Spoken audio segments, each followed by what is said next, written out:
Est-ce que tu vois ce magnifique appartement? Est-ce que tu vois ce magnifique appartement? Ce magnifique appartement, c'est celui que je loue. Hello World, c'est le chat de la chaîne Code avec le chat, j'espère que tu vas bien.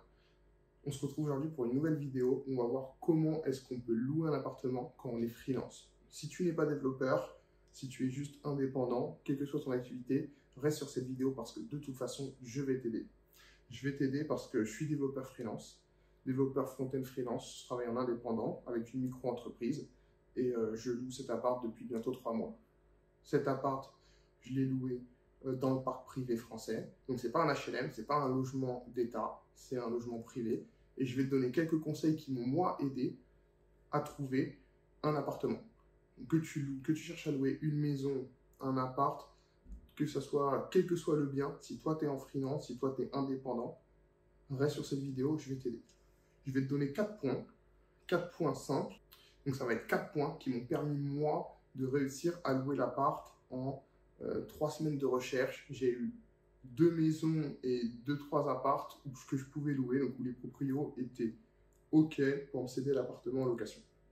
Donc, la première chose, c'est le dossier. Le dossier, c'est inhérent à tout le monde. C'est pas que toi, c'est pas que des freelances, ça va être tout le monde. Ça va être un dossier de candidature à la location d'un bien immobilier. Les différentes pièces du dossier que tu vas devoir fournir sont la carte d'identité, le dernier avis d'imposition, voire les 2 derniers avis d'imposition, les 3 dernières fiches de paye, 3 dernières quittances de loyer. Si tu vivais chez tes parents, c'est possible que ce soit ton premier appartement. Moi, c'était mon premier appartement. Tu vas devoir fournir un justificatif de domicile qui va être une lettre que tes parents vont écrire et tu vas leur fournir leur pièce d'identité à eux aussi.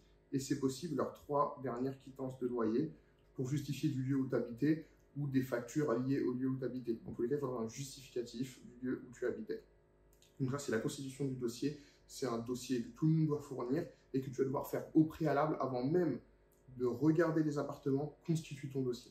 C'est très important que tu aies toutes les pièces. Moi, je n'avais pas l'avis d'imposition. J'ai eu un retard. J'ai dû payer des pénalités. J'ai dû attendre plus longtemps parce que mon dossier n'était pas prioritaire. Mais de ton côté, toutes les chances pour rendre ta recherche plus efficace. Donc ça, c'était le premier point. Le premier point, c'est le dossier.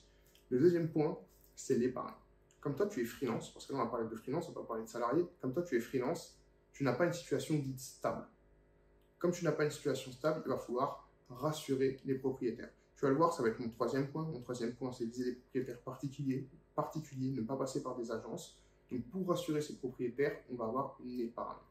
Une épargne qui va être le must-have, ça sera au moins 10 000 euros. Donc ça, c'est vraiment bien, mais si tu as 5 8 000 euros, c'est déjà sympa, histoire de montrer que tu as une bonne santé financière et que tu es en capacité de gérer un budget.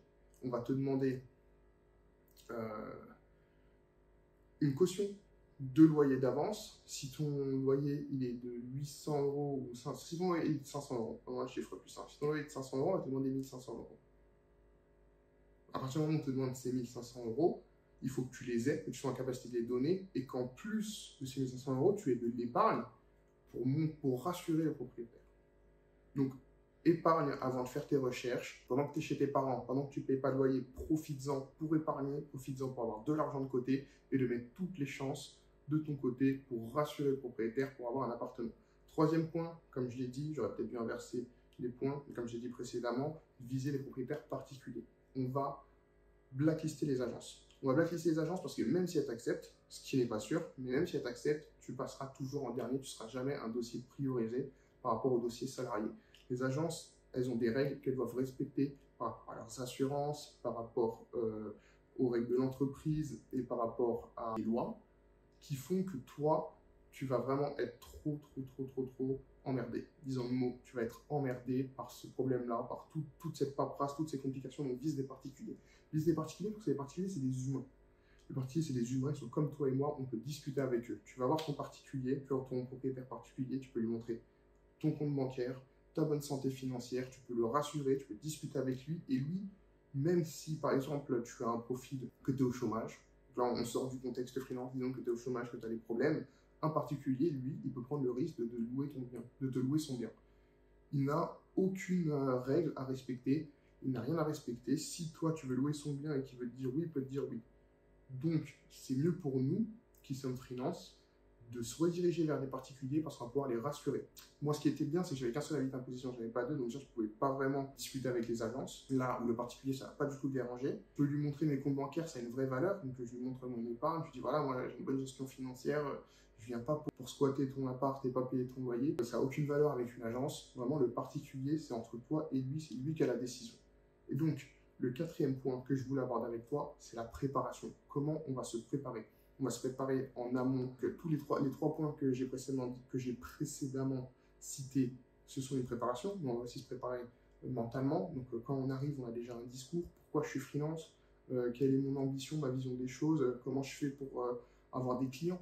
Comment je fais pour avoir des clients? Comment je les démarche? Comment ça se passe avec eux? Est-ce que j'ai des bonnes relations? Est-ce que le client que j'ai actuellement, c'est un client long terme ou un client court terme? Si c'est un client court terme, est-ce que j'ai déjà de la visibilité sur les prochains clients que je vais avoir? Donc ça, tout ça, c'est des points qui sont importants que tu vas devoir préparer pour rassurer le propriétaire. L'objectif, c'est de rassurer le propriétaire. Le proprio, il a besoin d'être rassuré, il a besoin de savoir que son locataire va lui payer son loyer. En France, il y a beaucoup de problèmes de loyers impayés, il y a les trêves hivernales, les propriétaires ne sont pas du tout protégés, même si là, actuellement, récemment, il y a eu une loi qui est passée qui a permis d'avoir une avancée, notamment au niveau des squats, mais ce n'est pas encore ça. Et donc les proprios, comme la loi ne les protège pas, eux, ils se surprotègent avec les critères. Donc, il faut vraiment que tu les rassures. Tu rassures que voilà, moi, j'ai besoin d'un lieu de vie. J'ai juste besoin de vivre. J'ai pas besoin d'arnaquer quelqu'un. J'ai les finances pour pouvoir payer mon loyer. Il n'y aura aucun problème avec moi. Donc, ça, c'est une préparation. La préparation du discours. Tu te prépares aussi physiquement. Donc, comment tu vas t'habiller pour rassurer tout ce que tu dois dégager. Rassure la personne dont tu visites le bien. Donc, ça, c'est la préparation. Et ensuite, quand on a pris ces 4 points-là, on va vraiment passer à la recherche. Donc la recherche, c'est quoi? C'est des petits tips comme ça que je vais te donner pour aller plus vite. Quand tu fais une recherche, quand tu localises les biens que tu veux louer, tu vas organiser ton emploi du temps par rapport aux biens que tu veux louer. Donc si tu as un même bien dans 2 arrondissements de Paris, on va prendre les arrondissements parce que c'est plus simple, dans 2 mêmes arrondissements de Paris, tu les cales le matin, un autre arrondissement qui n'est pas très loin l'après-midi. Si tu as 2 apparts à visiter qui sont loin, les cale pas le même jour parce que si tu fais un retard, une absence ou quoi que ça peut vraiment démoraliser le proprio, lui enlever confiance et pour un rien en fait il peut te refuser. Donc vraiment fais pas ça, prends ton temps et quand tu acceptes un bien, à part si c'est le dernier bien que tu visites, laisse-toi le temps de réfléchir. Moi par exemple celui-ci c'était le dernier, je l'ai pris parce que j'avais vraiment un crush et j'avais déjà visité plusieurs biens, j'avais déjà plusieurs options, j'ai dit ok celui-là je le prends, c'est ok. Mais si tu visites un bien, que tu dis oui, que tu as une autre visite et que l'appartement il te plaît plus, ça tu peux rentrer dans des complications. Donc laisse-toi le temps de réfléchir pour pas regretter, pour pas regretter et faire un mauvais choix parce que ça reste quand même un lieu de vie dans lequel tu vas rester 12, 24 et plus de temps. Donc voilà, ça c'était vraiment pour la recherche. Après, si tu as besoin de conseils pour savoir si c'est un bon bien, s'il n'y a pas de problème, ou etc., je ne m'y connais pas du tout. Je te redirige vers d'autres chaînes YouTube qui seront plus adaptées à ça. N'hésite pas à t'abonner si tu veux du contenu sur le développement web et sur le freelancing. C'était Le Chat, la chaîne Code avec Le Chat, et on se retrouve dans une prochaine vidéo.